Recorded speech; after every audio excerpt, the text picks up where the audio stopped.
Je vous souhaite la bienvenue sur la chaîne Le plaisir de penser les choses. Je vous remercie de votre visite.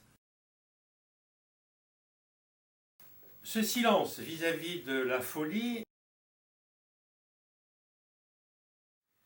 je vous invite à partager une élaboration sur la représentation de la folie dans le cinéma hollywoodien dans une perspective historique. Dans un premier temps, je vous invite à élaborer sur la censure à Hollywood, à l'œuvre depuis les années 20, et dans un deuxième temps sur les principaux stéréotypes qui ont à voir avec la folie et qui sont à l'œuvre dans le cinéma hollywoodien. Dans cette élaboration, je vais utiliser trois mots: fou, folie et médecin. Pour ce qui est de fou et folie, vous savez comme moi que ce sont des mots qui sont polysémiques, c'est-à-dire qui ont de multiples significations. On peut tout aussi bien parler de folie dans un stade que d'amour fou. À l'intérieur de cette polysémie, il y a des appellations comme maladie mentale, malade mental, qui appartiennent à un champ du savoir de spécialistes, dans lequel il y a des enjeux, des critères tout à fait pertinents, mais qui ne résument pas la folie. Donc chaque fois que je vais parler de folie ou de fou, je vais bien sûr de manière implicite parler de maladie mentale et de malade mental. De même, le mot médecin, lui, va condenser toutes les professions qui ont à voir avec la folie.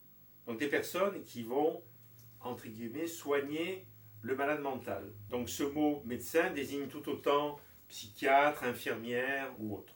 Si on regarde la filmographie hollywoodienne, on peut constater que pratiquement jusqu'au milieu des années 30, il n'y a nulle part un film populaire qui évoque la folie, et en particulier la maladie mentale. Alors que, en France par exemple, Maurice Tourneur réalise un film intitulé Le système du docteur Goudron et du professeur Plume qui se passe dans un asile psychiatrique. Le cinéaste allemand Robert Wiene, en 1919, réalise Le cabinet du docteur Caligari, et Fritz Lang, en 1922, Le docteur m'abuse. W. Griffiths, en 1918, réalise un petit court-métrage intitulé The Criminal Hypnotist. Le seul genre cinématographique qui a à voir avec la folie dans le cinéma hollywoodien, jusque dans les années 30, est le genre burlesque,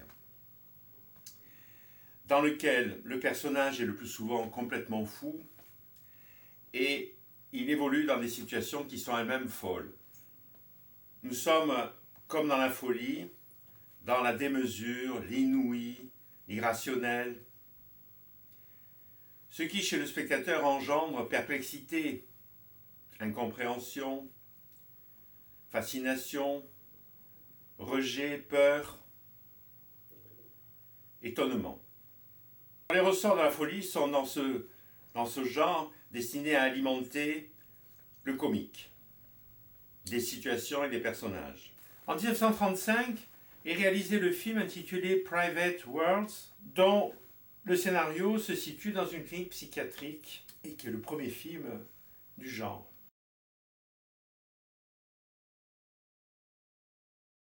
Film qui d'ailleurs n'aura pas beaucoup de succès.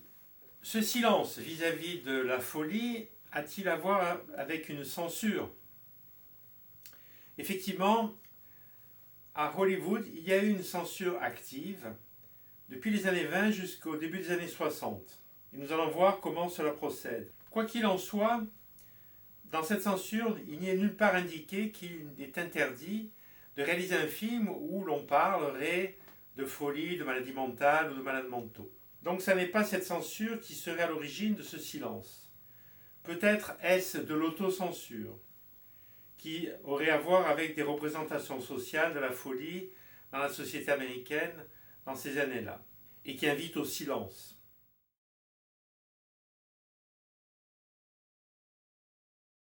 Après la Première Guerre mondiale, les compagnies de cinéma hollywoodiennes se font concurrence à travers des films qui seraient à caractère sexuel, ce qui provoque la méfiance du public, la colère de certaines associations, de ligues de vertu en particulier, l'inquiétude de politiciens. Les dirigeants des majors sont inquiets parce qu'ils craignent que le gouvernement fédéral organise lui-même une censure cinématographique.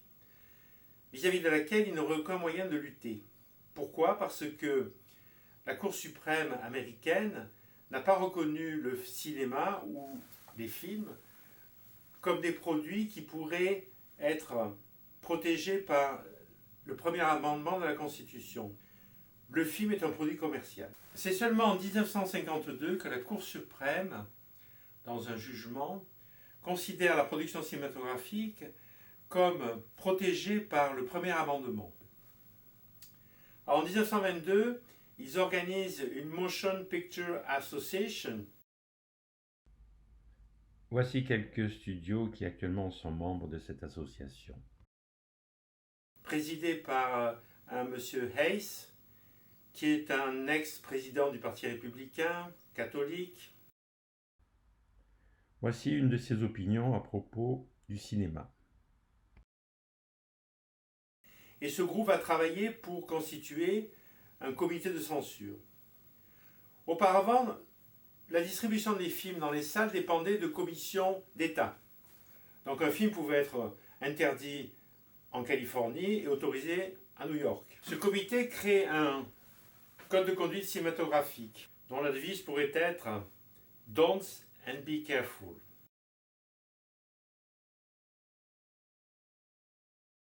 L'esprit de ce code est le suivant. Le film ne doit pas heurter la sensibilité des spectateurs. Les convictions du spectateur concernent 3 domaines. Les convictions religieuses, les convictions patriotiques et les convictions politiques. Bien entendu, si un metteur en scène montre des personnages qui transgressent la loi, qui sont, comme on disait à l'époque, débauchés dans le vice, eh bien il faut que ces personnages payent un tribut, parce qu'ils ont péché. Mourir, etc. D'autre part, les personnages ne doivent pas inciter le spectateur à faire comme eux. Si le voleur est un voleur, il ne doit donner aucun indice au spectateur pour voler les gens. Une classification des films est effectuée à l'aide du MPA Code, Motion Picture Association Code,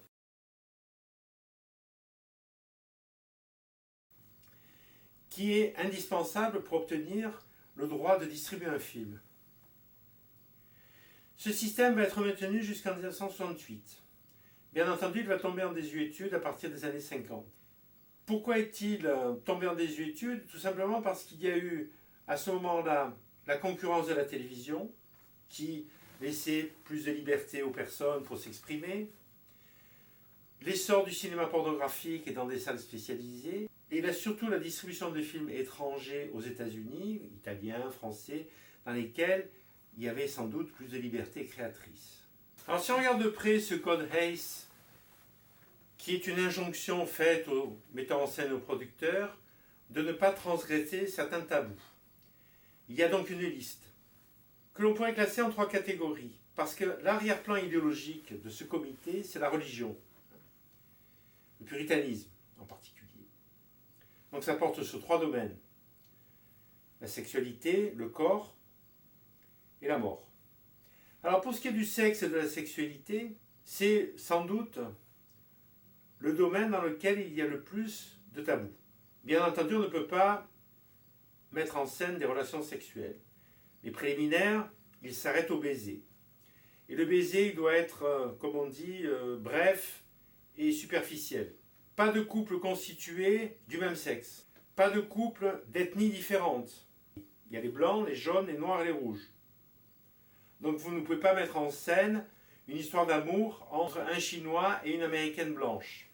Les femmes ne peuvent pas se présenter avec des tenues sexy. Pas d'allusion à l'hygiène sexuelle. Pas de préservatif. Ce qui d'ailleurs s'est maintenu jusque quasiment de nos jours dans le cinéma hollywoodien. Il est assez rare que le préservatif apparaisse dans un plan. Pas d'allusion à toute déviation sexuelle. À l'époque, l'homosexualité est considérée comme une perversion sexuelle et d'ailleurs interdite dans de nombreux États américains. La prostitution, pas trop explicite. Pas de danse lascive, pas de striptease. L'adultère, il faut y aller sur la pointe des pieds. La virginité, c'est sacré. et le divorce, il vaut mieux qu'il soit rare. Je rappelle qu'à l'époque, le noyau dur du cinéma hollywoodien, c'est la famille. Une famille unie, constituée d'un père qui travaille, d'une mère qui fait les tâches ménagères et qui s'occupe des enfants, et en général de deux enfants, le fils aîné et la fille. Donc tout ce qui peut représenter un danger pour ce noyau dur est à écarter. Alors pour ce qui est du corps et de l'hygiène, pas de nudité évidemment, et surtout pour les femmes. Si les hommes sont torse nu, pas de tatouage, pas de scène d'accouchement, pas de scène de chirurgie, pas de scène où les esclaves sont blancs. Alors pour ce qui est de l'alcool et du tabac, le tabac a sa place. L'alcool, c'est très variable. Pas de drogue. Alors la mort, eh bien, par exemple, pas d'exécution publique. Pas de scène d'autopsie. Les cadavres, bien entendu, il y a des films où il y a des cadavres. Si c'est un film de gangster, il faut éviter le sang et en aucun cas on ne pourrait voir dans une scène, comme on dit, des débris de cervelle ou des tripes à l'air. Pas qu'un acteur qui veut jouer dans des films doit posséder un certificat de bonne conduite ou un certificat de moralité. Cette injonction a obligé les metteurs en scène à faire, comme on dit, de manière cinématographique, dans l'ellipse, l'allusion, la métaphore. Un couple est dans un train, la nuit tombe, ils rejoignent leur compartiment, ils ferment la porte, le plan suivant, on voit le train qui rentre dans un tunnel. Et j'ai pas besoin de vous faire un dessin. Ou bien on voit du champagne sortir d'une bouteille. Ce code Hays est très strict, mais tout va se négocier au cas par cas entre producteurs, metteurs en scène d'un côté et membres du comité de l'autre côté, qui, après avoir vu un film, par exemple, exige que l'on coupe tel passage. Le cinéma hollywoodien est alimenté par ce que l'on appelle le politiquement correct, dont l'idéologie d'arrière-plan, qui est le puritanisme, est identique à celle qui alimente la censure à Hollywood. Donc politiquement correct, qui fait comme on dit dans l'euphémisme, et qui bien entendu engendre hypocrisie, conformisme, bien-pensance. Alors les effets de cette censure, quand on regarde un film des années 30 jusqu'aux années 50 et même 60, on a une impression de décalage par rapport à la réalité. En particulier lorsqu'il s'agit d'un scénario où il est question d'amour. On a un couple qui s'aime, bon, ils s'embrassent, et on en reste là.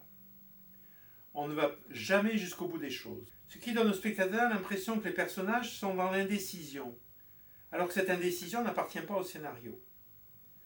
On a affaire à des adultes dont le comportement amoureux paraît puéril. Dans la description de l'évolution de la représentation cinématographique de la folie, au cours des décennies, je vous donnerai quelques exemples de films qui ne sont pas des moindres, qui ont subi les effets de cette censure.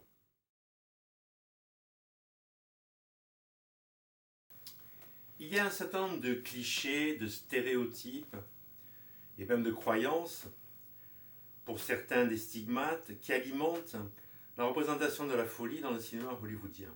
Si on regarde la liste des 50 personnages de ce cinéma, personnages qui sont les plus aimés, admirés par le public, on ne trouvera aucun personnage qui a à voir de près ou de loin avec la folie. Le premier étant Atticus Finch, l'avocat joué par Gregory Peck. Si on regarde maintenant la liste des 50 personnages hollywoodiens les plus détestés, les plus terrifiants, dans les 5 premiers, on va trouver 3 personnages qui ont à voir avec la folie.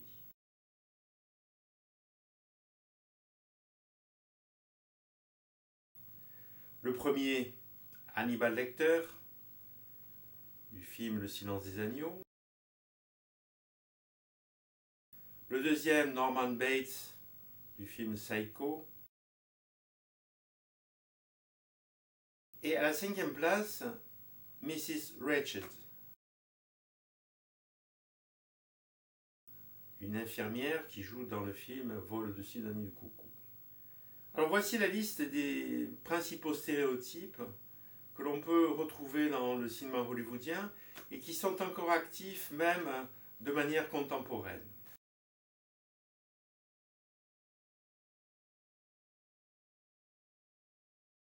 Il y a un point fondamental dans ces stéréotypes, qui est le suivant.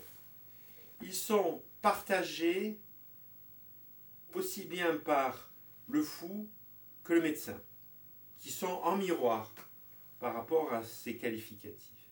Le premier stéréotype qui est le plus important, c'est le partage qui est fait entre le bon fou et le mauvais fou. Le mauvais fou, c'est un personnage criminel, violent, destructeur, inquiétant, qui fait souffrir, et qui en général il faut isoler en prison ou détruire, c'est-à-dire le tuer.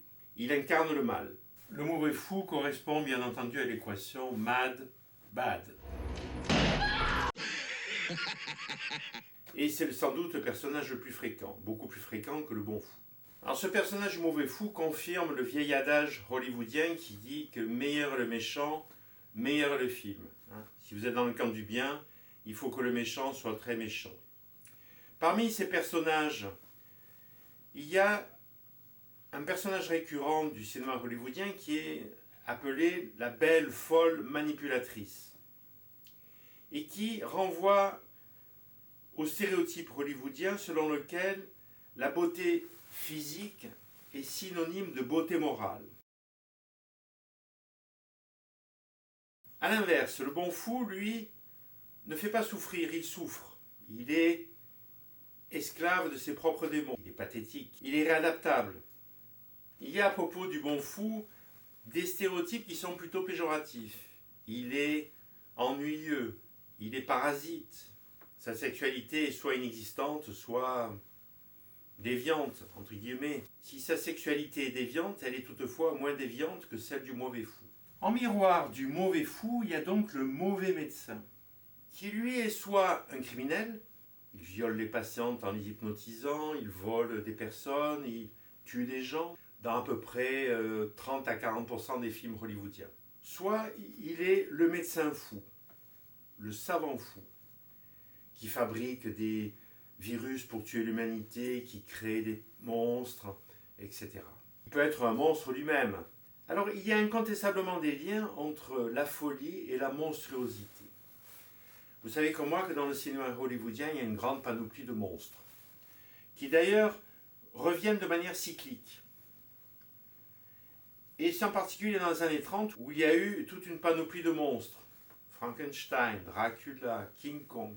Comme les fous, les monstres suscitent chez le spectateur un double mouvement qui est à la fois d'inclusion et d'exclusion. Alors comme le fou, le monstre engendre chez le spectateur à la fois de la répulsion et de l'attraction.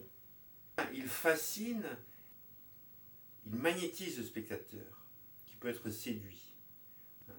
Et c'est sur ce phénomène que vont se bâtir certains scénarios, où par exemple une femme est amoureuse d'un monstre ou d'une bête. Alors en miroir du bon fou, vous avez le bon médecin.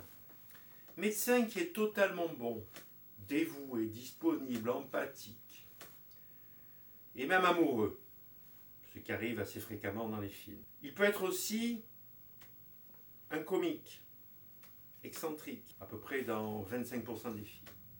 Le fou est un personnage surdoué. Il faut être fou pour être génial, il faut être génial pour être fou. Ceci nous renvoie à une conception philosophique à propos des liens faits entre le génie et la folie. Alors si c'est un mauvais fou, son intelligence est maladive et au service du crime. Sinon, il est supérieurement intelligent, il est génial.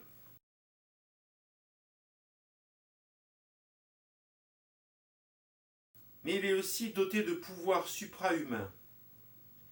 Il peut communiquer avec les extraterrestres. Il peut connaître l'avenir. Il peut être aussi porteur d'une vérité. Et ça renvoie à une des bases du cinéma hollywoodien, le personnage pivot porteur d'une vérité qu'il va défendre. Et pour ça, il va donc être confronté à des antagonismes, à des épreuves, pour défendre cette vérité.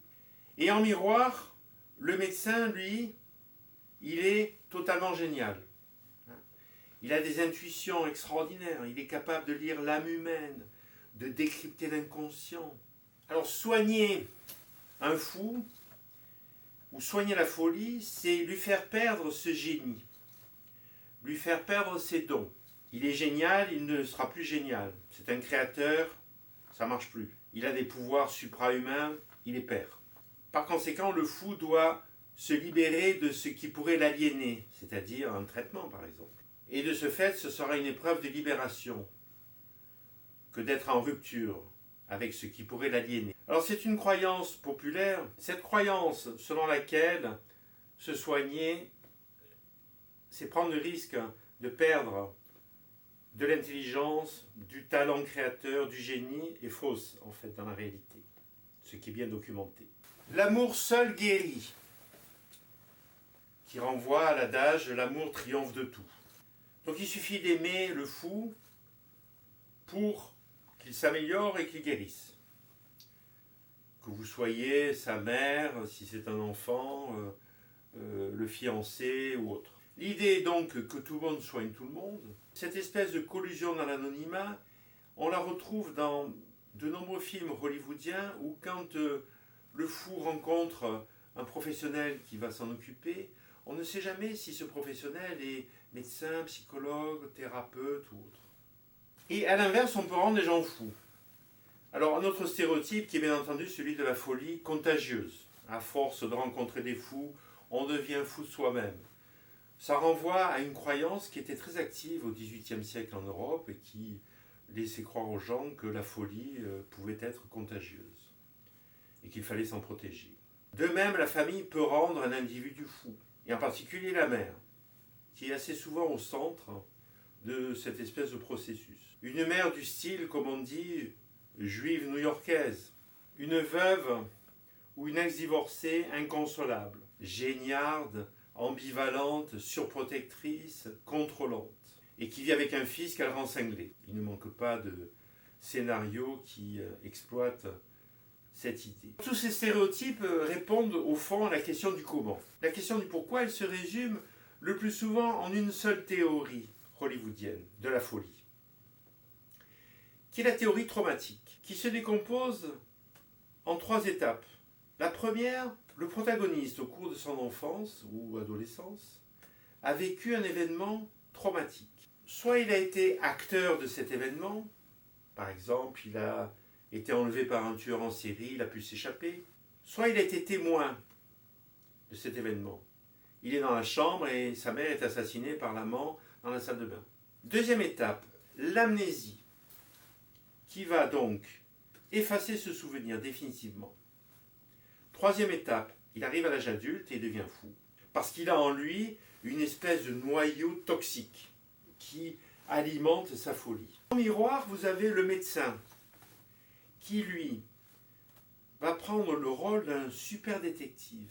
Il va procéder à une enquête, chercher des indices, des pistes.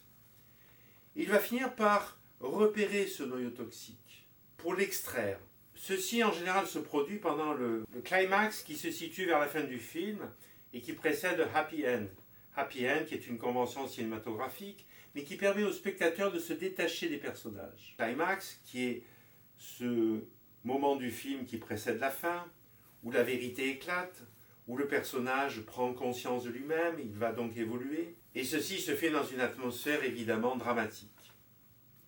Donc, le médecin va jouer le rôle d'une espèce de chirurgien qui va extraire ce noyau et le fou va guérir. On parle d'une expérience qui peut être cathartique, c'est-à-dire une expérience de purgation. Bien entendu, ce schéma est largement décliné par les scénaristes. Je vous propose pour chaque décennie d'illustrer ce propos avec un film. Je vous propose dans les parties suivantes de voir à travers les décennies des films qui illustrent ce propos.